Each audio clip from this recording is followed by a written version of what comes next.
Good morning. Today is Friday, April 15th, E-Day. I'm Victoria. And I'm Mirage. And this is Kennedy Live. For some school announcements. If you are interested in volunteering at a local public library for community service, please see Mrs. Teifer. And April 23rd, we're going to have a walkathon. We've talked about it the last 2 days. It's pretty important.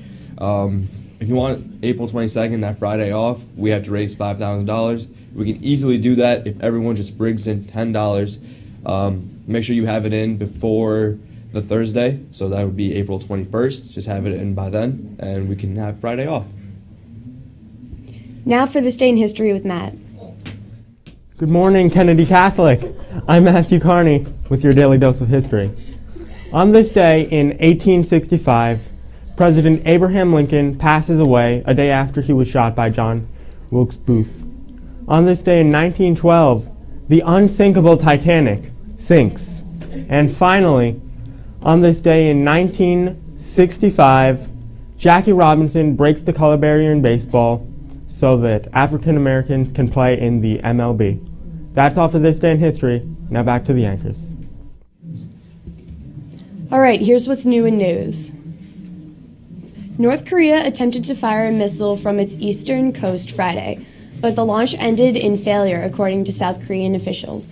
South Korea's military did not specify what sort of missile was part of the test, except that the attempt involved an intermediate-range missile. The launch effort came on the birthday of Kim Il-sung, the founder of North Korea, on the holiday known as Day of the Sun.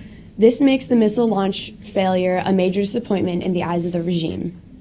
In other news, if you enjoy the occasional Slurpee and you like donuts, then you might want to check out 7-Eleven's new Slurpee donut. The Pig Kate donut was crafted after the store's wild cherry Slurpee. Taste testers say it's incredibly sweet, with some liking it and others saying one bite is enough. Most said they enjoy the original Slurpee better, but the convenience store chain apparently has a deal going on if you want to pair the two together.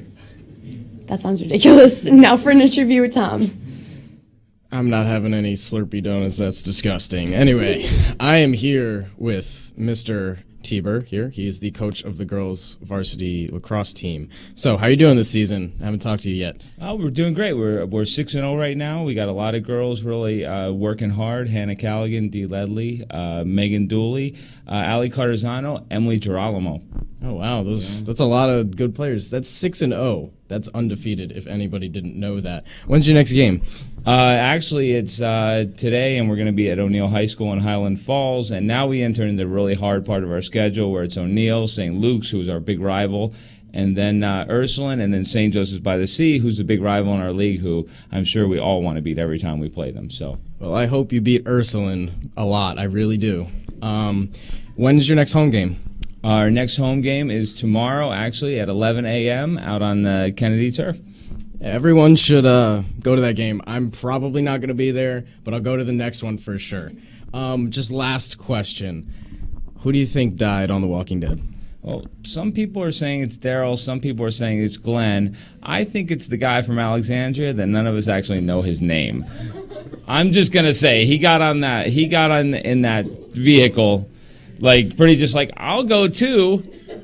Yeah, I'm going to have to agree with you. We talked about this before, but yes, I'm going to have to agree with you. His name's Aaron, by the way, just to let you know. Anyway. Well, Tommy knows his name. Well, Thanks, Mr. Tieber, and back to you guys. Now for some sports. Tomorrow there's a boys varsity lacrosse game against Mount St. Michael. Boys varsity baseball play a game today and tomorrow against St. Joseph's by the Sea. The New York Islanders beat the Florida Panthers 5-4 to go up 1-0 in the first round of the playoffs. The New York Yankees lost to the Toronto Blue Jays 4-2. They start their series against the Mariners tonight. New York Mets start their series against the Cleveland Indians tonight. The WNBA draft, the first 3 picks of the draft were players from UConn, Brianna Stewart, Mariah Jefferson, and Morgan Tuck. This is the first time ever that 3 players went in the draft from the same college in a row. Well, I'm Raj Patel. And I'm Victoria. And this has been Kennedy Live. Have a great day.